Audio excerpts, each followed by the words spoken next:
Storytime about how I was groomed for almost 2 years and didn't even know it. So a little background information. When I was 15, my house burnt down, and I went into a little bit of a depression. So after losing everything, my 6 siblings and I had to move into a 3-bedroom place with my grandparents. And a month or so later, I was looking for friends. Someone to talk to or pretty much anything that would just make me feel better. Well, this guy messaged me, and he said, "You're pretty as shit." And I'm 15, so a bitch was excited. Well, 2 weeks later, I asked my mom if I could go over my friend Samantha's. And of course she said yes, because I had stayed with Samantha a lot during this time. Also because there was barely room for any of us in this 3-bedroom house. So a little background information on my parents. My mom had been a police officer for 12 years. Sadly, she had to retire because of a neck surgery. My ex-stepdad was and still is a police officer today. Anyway, so my mom asked for pictures whenever I went over Samantha's to make sure I was really there. Like for part 2. Storytime about how I was groomed for almost 2 years and didn't even know. So like I said, my mom used to ask for pictures to make sure that I was really at Samantha's house. Well, Samantha lived about 10 minutes away from the guy that I was talking to. Every time that I went to her house, I would leave at about 8 p.m. and go over to his house. And he was 26 years old. And obviously I knew my parents would freak the fuck out if they found out. And we had planned to keep this a secret until I turned 18. So that way my parents couldn't tell me that I wasn't allowed to be with him. So flash forward to about 3 days before I turned 18. My mom comes into my work. She walks up to me, shows me a picture of him, and says, "Who the hell is this?" So of course I say I have no idea who the hell she's talking about. She said okay and then left.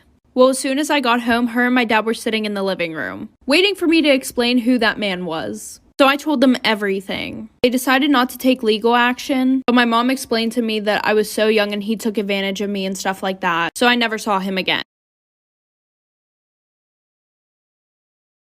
Storytime about my horrible toxic ex. Disclaimer, this is not my storytime, it was sent to me on Instagram. My ex and I had been friends for 3 months. When he asked me out, I said yes because I really liked him. But the relationship only lasted 1 month. He started showing red flags really quick. He would constantly try to monopolize my time. If I told him that I couldn't hang out, he would show up to my house randomly without even asking if he could come over. It's like he was checking to see if I was telling the truth or not. Anytime I would be babysitting, he would also show up and ask to hang out. Obviously, I would say no because I was working. He also monitored all of my social media. If I posted anything about BLM, he would get so angry and he wouldn't talk to me. One day I get a text from him saying, "I don't think this is gonna work out anymore." He actually broke up with me over text. I was on a road trip with my family at the time, so I was so distracted and I thought I'd be okay. A few days later, I find out he started dating my best friend. Then he started sending me abusive text messages. What's one really bad thing you did as a child that you kept secret for your entire life and didn't tell nobody? I'll go first. I got a lot of stories like this, but this is just one of them. So my mama used to put me in daycare, and in my daycare, we used to do field trips, and we went to the YMCA. So while we were in the pool, this one white kid comes up to me. He asked me, like, "Why are you black?"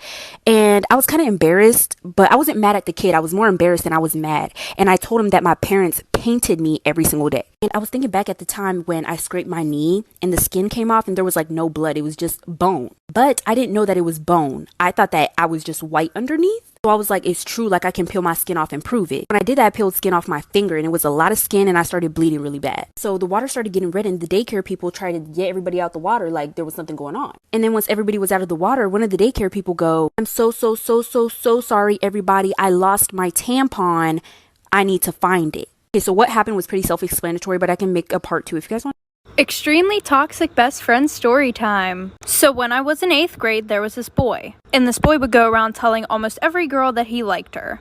And I was one of those girls. And he would do stuff with all of us. And there were like 11 of us. So we all hated each other. Especially this one girl, and we're gonna call her Abby. And every time we saw each other, we would be super mean to each other. Well, a year passed, we stopped talking to this kid, and I bumped into her at homecoming and basically apologized. So after that, we became best friends. And everything was good until every time I told her about a guy, she would start talking to them. Like this one boy that I was Snapchatting and talking to, she accidentally sent nudes to him and said, "Oh, sorry, I meant to send them to my boyfriend." So then she called one of my other best friends and said, "No, it actually wasn't an accident." And of course he told me because he was my best friend. So I was like, whatever, and stopped talking to the boy. And she did it again, like for part 2.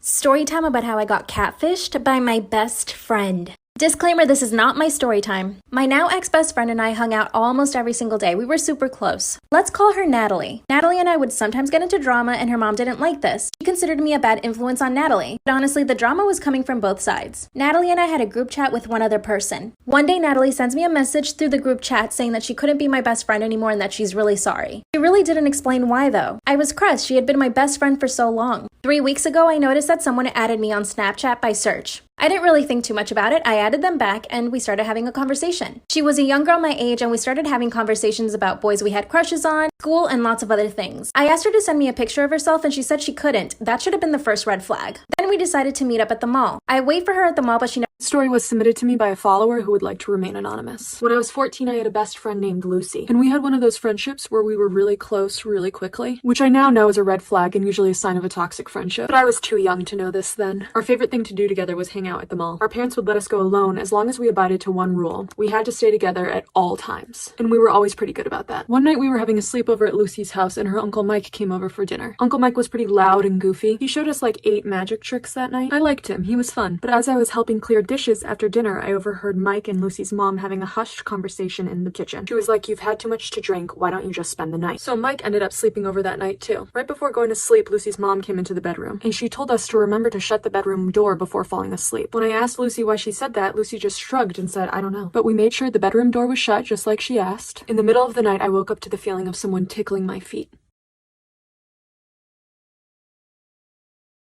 Story time! When I was in 6th grade, my mom would pick me up from school early most days out of the week, which I didn't have a problem with because who wouldn't want to get picked up early from school? Anyways, I noticed that every single time she would pick me up, we would go buy food and then my mom would bring it to this tire shop. I never saw who she gave the food to until one day she came back to the car with a guy, we'll just call him Julio.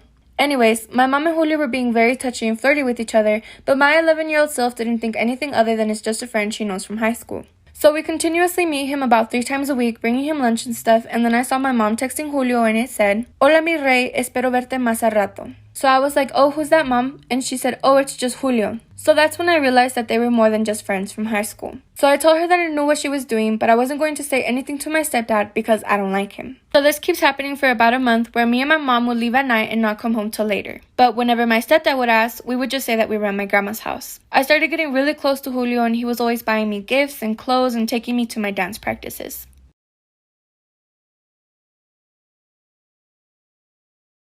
I'm at the mall waiting for this girl to show up, but she never does. Disclaimer, this is not my story time. Like I said before, this girl told me she couldn't send me any pictures, so I didn't even know what she looked like. That's when I started suspecting something. We got along so well in our Snapchat conversations, it was almost too good to be true. So of course, I decide to call her. And guess who answers? Natalie, with her new friends who she knows that I hate. At that moment, I realized that she dumped me and then got with these new girls that she knew I hated.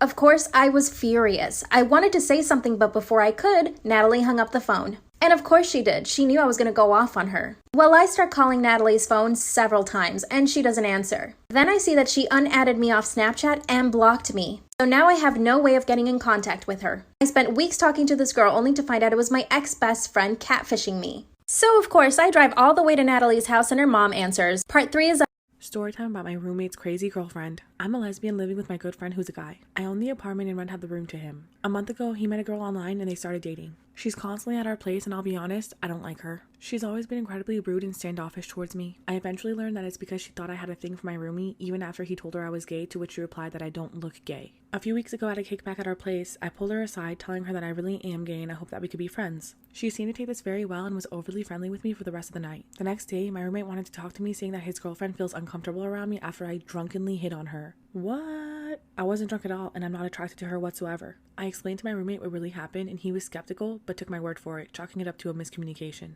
A week later, we had another kickback and his girlfriend was there, of course. I was cordial but stayed away so another miscommunication wouldn't happen. Towards the end of the night, another friend said to me, "Dude, what's going on? She's telling everyone that you've been hitting on her all night." I was pissed off and went up to her in front of everyone saying, "What the hell's going on? Why are you spewing lies about me hitting on you to all my friends?" Part 2 of my roommate's crazy girlfriend. She stared at me, unable to respond. Then I said, "Just because I'm gay